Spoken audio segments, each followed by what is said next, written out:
Hi there, Agile friends. I'll come in here just with a quick note to let you know that the Agile Online Summit 2022 is coming soon. To know more, check out bit.ly/AOS2022. That's all one word, all lowercase, bit.ly/AOS2022. Now, stick around to the end of the episode if you want to know more, but for now, on to the show.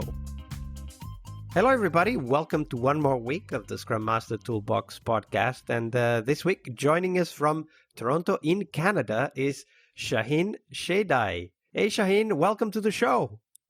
Hello, and thanks for having me. Absolutely.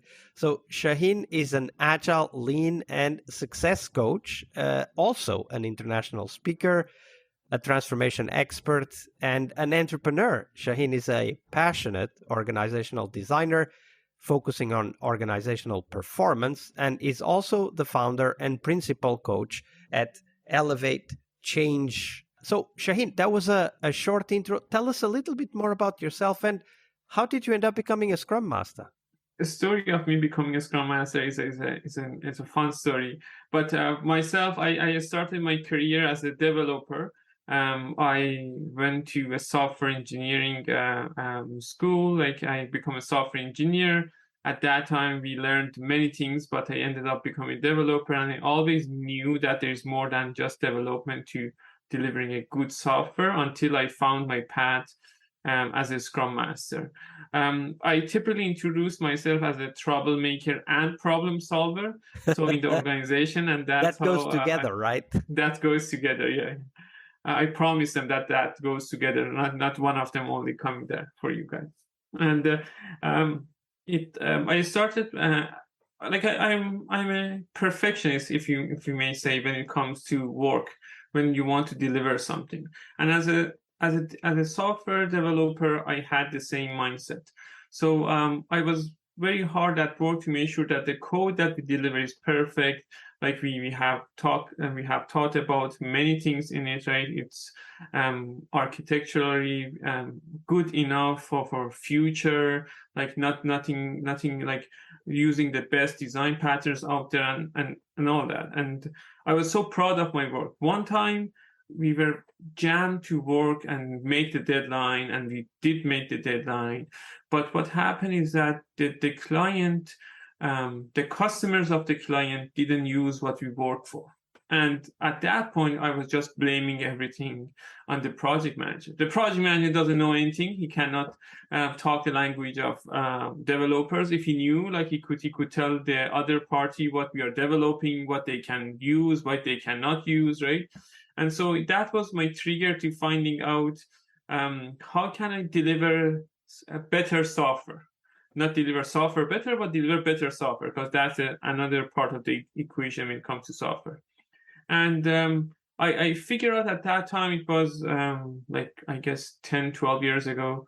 Oh, actually more than that, 15 years ago. I started looking into how can I become a good project manager? Because I believe that a technical project manager could help the technical team better than the regular project manager.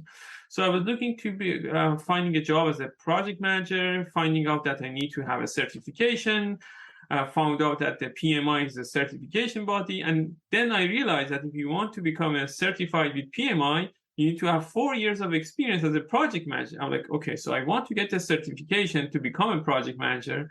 And then if I want to become, so that was a chicken and egg problem.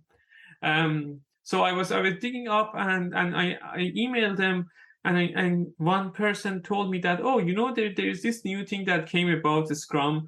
We are considering a Scrum Master experience as a project manager experience. So if you can tell us that you are a Scrum Master and do a Scrum Master roles and responsibility, then after 4 years you can become a PMI. I'm like, okay, so that's at least an avenue to start. So that was my hint to go that route. That's actually quite interesting, because I started as a project manager and then ended up being a Scrum Master. Right. You wanted to be a project manager, right, but started as a Scrum Master to become a project manager. That's an interesting story. Right. And I never followed that up. Right. After 4 years, I never followed that up because I learned so much as a Scrum Master. I get so much joy out of what I was doing. And that was out of the question to like out of my mind, not out of the question, out of my mind. I wasn't pursuing that because I found tools and techniques to help teams with, and the certification was not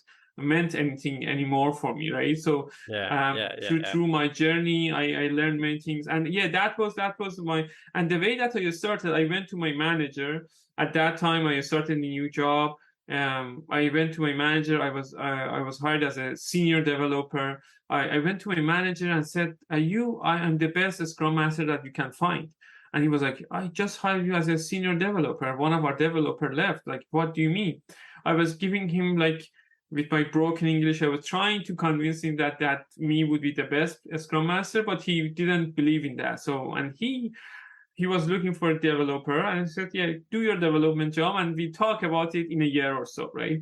And I was like, a year or so is too much. And so I found out how I can act as a Scrum Master. I was going to like a project manager that were told to become a Scrum Master for our team. I said, hey, you know what? You're too busy. Let me run the daily stand-up for you. You don't need to be in the daily stand-up. I can tell you what happened, right? So one by one, I was doing the Scrum Master role job. Like at that So time, I you thought as a these are the Scrum developer, Masters. you were kind of taking over some of the Right. responsibilities that a Scrum Master would take normally. Yeah. I was offering my help. She was busy. She was open to it, and she let me do it. And actually, she saw some value in it too, because retrospective was taking a lot of time for her to do, and she had many other things to.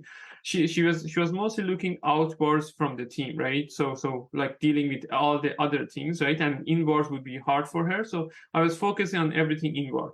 And after 6 months, my manager came to me and said, "Hey, Shahin, I see that you're acting as a Scrum Master." I'm like, oh, like this is a hard conversation to have because he told me not to. I'm like, okay, so I was bracing for impact, like he's going to tell me to leave, right, or do not do this.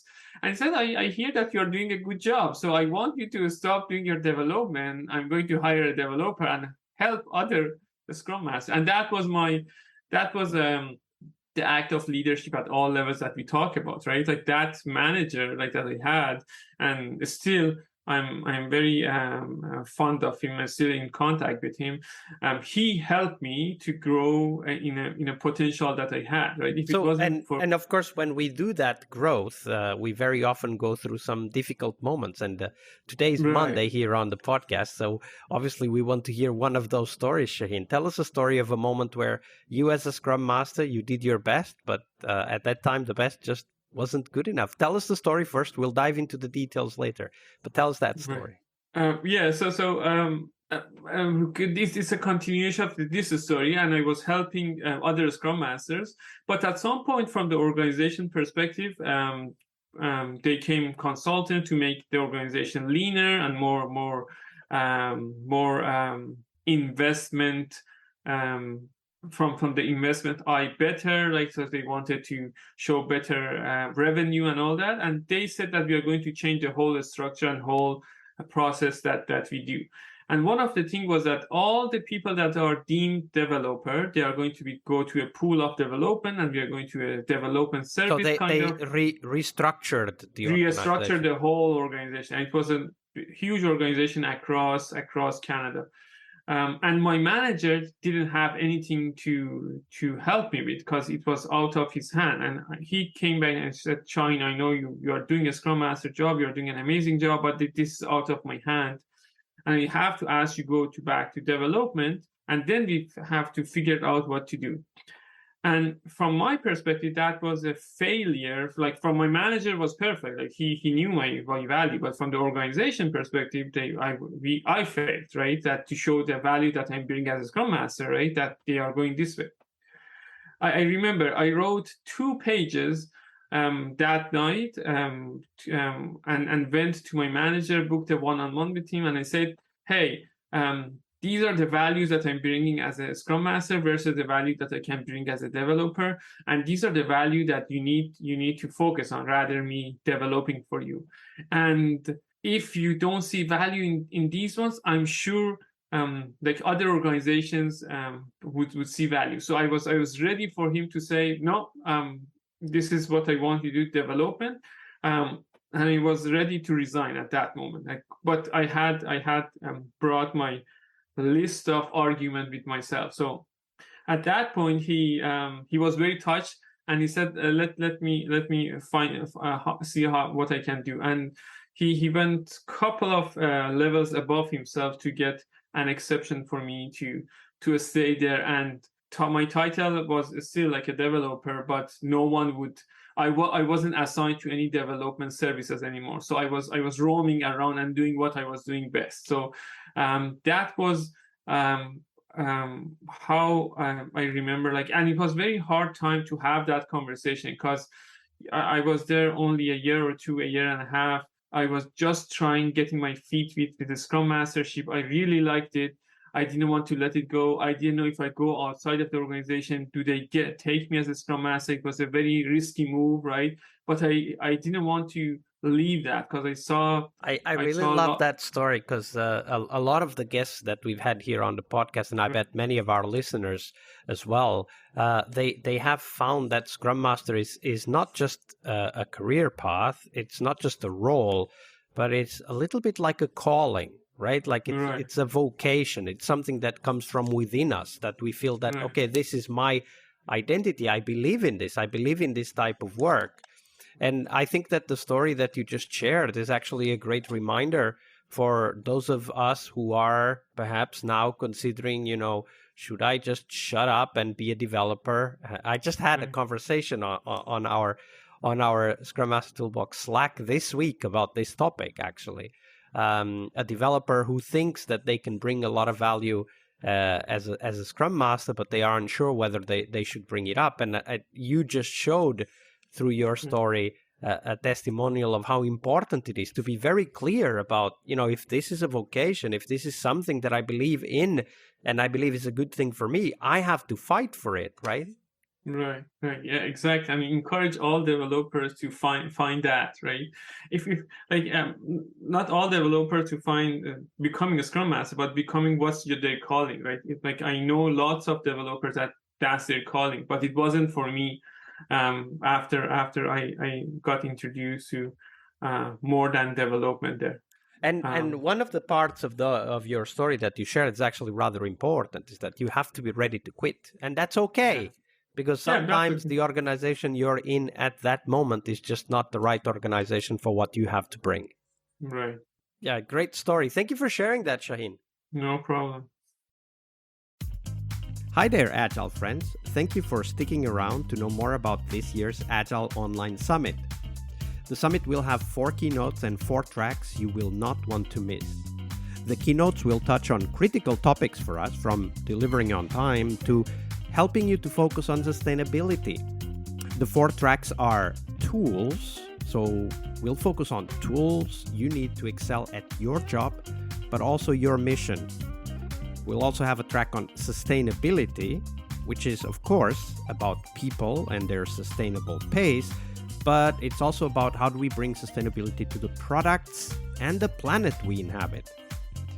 We'll have a 3rd track about happiness, talking about doing what we love and, most crucially, loving what we do. And finally, the 4th track will be live. It will be mostly hands-on sessions to help you roll up your sleeves together with the presenters. Oh, and we will also have a coaching clinic, as we usually do, organized to help you discuss and get inspired to solve the hardest challenges you face at work. This year, we'll have a special emphasis on interaction with your peers, so get your ticket and join the Slack at bit.ly/AOS 2022. As always, we have free tickets for anyone that wants to attend live, and the VIP tickets for those of you who want to keep the videos forever. So check them out at bit.ly/AOS 2022. I'll see you on the conference floor. Monday is about what we learn from our obstacles and our failures. But tomorrow is Team Tuesday here on the Scrum Master Toolbox podcast. We explore teams and their journeys, the habits they developed that threaten their performance, how each of our guests helped their teams evolve, and the one key lesson they learned from that experience. We really hope you liked our show. And if you did, why not rate this podcast on Stitcher or iTunes? Share this podcast and let other Scrum Masters know about this valuable resource for their work. Remember that sharing is caring.